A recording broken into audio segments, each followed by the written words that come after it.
بسم الله الرحمن الرحيم waxay la tahay saaka arintii aynu inta badan ka doodnay oo miisaalkeeda lahayd oo ku saabsanayd doodii ka dhacday baarlamaanka Ingiriiska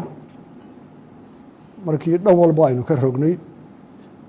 wasiirro badan ka doodeen siyaalo badan loo dhigay waxaynu ku soo urureynaa qodobada soo socda qaranka Soomaaliland wuxuu u mahadnaqayaa baarlamaanka dalka Ingiriiska UK isaga oo uga mahad celinaya doodii ku saabsanayd qadiyadda madax bannaanida Jamhuuriyadda Somaliland ee ay guriga baarlamaankooda ku qabteen oo ku jirtay ajandaha baarlamaanka markii ugu horeysay si waafi ah oo run ah oo xaqiiqo ah xogaan ay uga warrameen caalamkana ay u muujiyeen dadka UK-na ay u muujiyeen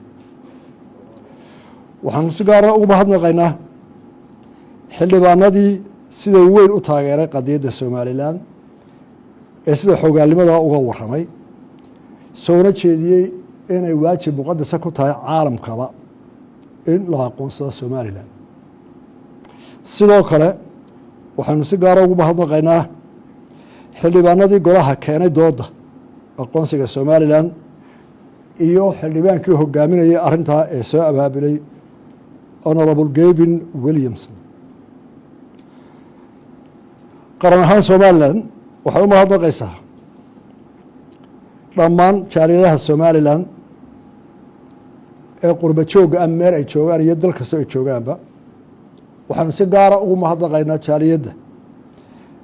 reer UK oo muujiyay dadaal dheeraada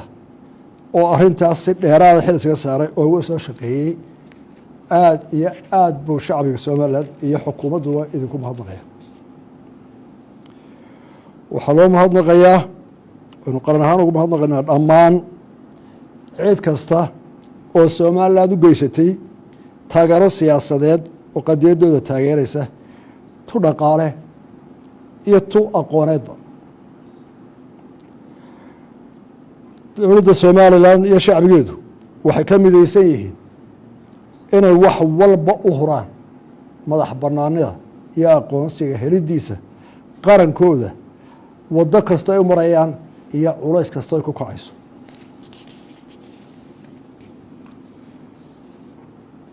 golaha xukuumaddu wuxuu go'aamiyey in shacbiga Somaliland dibadba ay sameeyaan arji ama codsi ay u dirayaan hay-adaha caalamka ay kow ka tahay jamciyadda qurumaha ka dhexaysa gaar ahaan golaheeda ammaanka golaha African Unionka ama Africa ay ku kulanto AU-da loo yaqaano Arab League jamciyadda carabta ka dhexaysa iyo ururada kale ee caalamiga ee danaha ka taliya in 1 milyan oo reer Somaliland ay saxooda soo dhamaystiraan deetana apiilka aqoonsiga Somaliland loo gudbiyay hay'adaha caalamiga ay kow ka tahay jamciyadda qurumaha ka dhexaysa African Union ama midowga Africa iyo Arab League iyo hay'adaha kale ee aan looga maarmin arrintaa wax ka tar ku leh waxaan ugu mahadnaqayaa dhammaan shacbiga Somaliland ee dalka joogay ee sida weyn dareenkooda ula qaybsaday baarlamaankii doodii ka socotay iyo jaaliyadii reer Somaliland ee reer England reer UK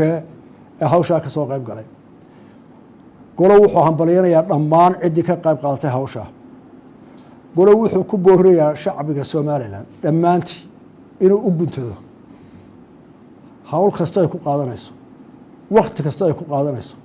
culays kasta ay keenayso inay u midoobaan oo u guntadaan in ay hubiyaan oo ay xaqiijiyaan qadiyadda madax bannaanida Somaliland qodobka noogu dambeeya waxaa weeye